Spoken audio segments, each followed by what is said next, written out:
Hello guys, welcome back to our channel. Episode ആരംഭിക്കുമ്പോൾ കാണിക്കുന്നത് കോടതിയാണ്. അഡ്വക്കേറ്റ് അമീർ പത്മാവതി അമ്മയെ ചോദ്യശരങ്ങളാൽ മൂടുകയാണ്. അമീറിന്റെ മുന്നിൽ ഉത്തരമില്ലാതെ നിൽക്കുകയാണ് പത്മാവതി അമ്മ.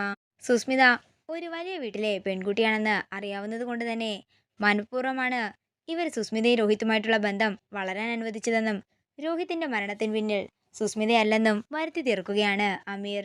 പത്മാവതി അമ്മയെ കുറ്റക്കാരിയാക്കാൻ അമീർ ശ്രമിക്കുമ്പോൾ വാക്കുകളില്ലാതെ അവിടെ നിന്ന് കരയുകയാണ് പത്മാവതി അമ്മ. അങ്ങനെ പത്മാവതി അമ്മ അവിടെ നിന്ന് ഇറങ്ങിയതിനു ശേഷം അടുത്തതായി സാക്ഷി വിസ്താരത്തിന് സത്യഭാമയെ വിളിക്കുകയാണ്.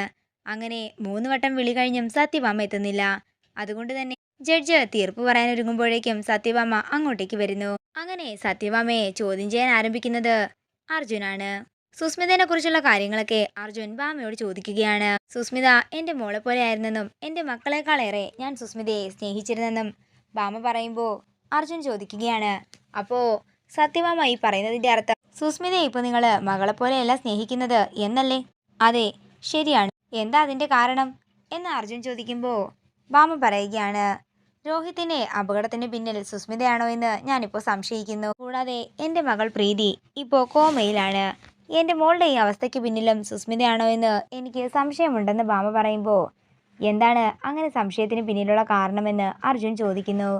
തുടർന്ന് പഞ്ചകൈലാസത്തിലെ CCTV ഫുട്ടേജിനെ കുറിച്ചും കൂടാതെ നുണപരിശോധനയിൽ നിന്നും രക്ഷപ്പെടാനായി സുസ്മിത തട്ടിക്കൊണ്ടുപോകൽ നാടകം കളിച്ച കാര്യമൊക്കെ തന്നെ ഭാമ കോടതി മുമ്പാകെ പറയുകയാണ്. ഇത് മാത്രമല്ല, എനിക്കിനിയും കാര്യങ്ങൾ പറയാനുണ്ട്. ഇവളെ നുണപരിശോധനയ്ക്ക് കൊണ്ടുപോയതാണ്. അങ്ങനെ അവൾ നുണപരിശോധന സ്ഥലത്ത് വെച്ച് കൃത്രിമം കാണിക്കുകയും അന്വേഷണ ഉദ്യോഗസ്ഥരെ പറ്റിക്കുകയും ചെയ്തെന്നും ഭാമ പറയുമ്പോൾ ഇതെല്ലാം കേട്ട് ഒരു ഞെട്ടലോടെ ഇരിക്കുകയാണ് ജഡ്ജി. ഇത്രയൊക്കെ സംഭവങ്ങളുണ്ടായിട്ടും നിങ്ങളെന്തിനാ സുസ്മിതയെ നിങ്ങളുടെ വീട്ടിൽ താമസിപ്പിച്ചത് എന്നുള്ള അർജുന്റെ ചോദ്യത്തിന് മുന്നിൽ ഉത്തരമില്ലാതെ നിൽക്കുകയാണ് ഭാമ. തുടർന്ന് അർജുൻ പറയുകയാണ്, എങ്കിലേ ഞാൻ പറയാം. നിങ്ങളുടെ മകൻ വിഷ്ണുവിനെ കല്യാണം കഴിക്കാൻ വേണ്ടിയാണ് സുസ്മിത നിങ്ങളുടെ വീട്ടിൽ തന്നെ കടിച്ചു തൂങ്ങി നിൽക്കുന്നത്. കല്യാണം കഴിഞ്ഞ് ഒരു ഭർത്താവ് ഉണ്ടായിട്ടും സുസ്മിതയ്ക്ക് വിഷ്ണുവിനെ തന്നെയായിരുന്നു ആഗ്രഹം. അതുകൊണ്ട് തന്നെയാണ് അവൾ നിങ്ങളുടെ വീട്ടിൽ നിന്നും പോകാതെ നിന്നത്. എന്നാൽ നിങ്ങൾക്കോ അതൊട്ട് മനസ്സിലാക്കാനും സാധിച്ചിട്ടില്ല. അത്രയും പറഞ്ഞിട്ട് സുസ്മിതയുടെ കള്ളങ്ങൾ ഓരോന്നായി ചൂണ്ടിക്കാട്ടുകയാണ് അർജുൻ. ഇതൊക്കെ കേട്ട് ഞെട്ടലോടെ നിൽക്കുകയാണ് സുസ്മിതയും ചന്ദ്രബോസും അമീർ അഡ്വക്കേറ്റും. രോഹിത്തിനെ സംബന്ധിച്ച് രോഹിത്തുമായിട്ടുള്ള ഇവളുടെ പ്രണയം വെറും ടൈം പാസ് മാത്രമായിരുന്നു.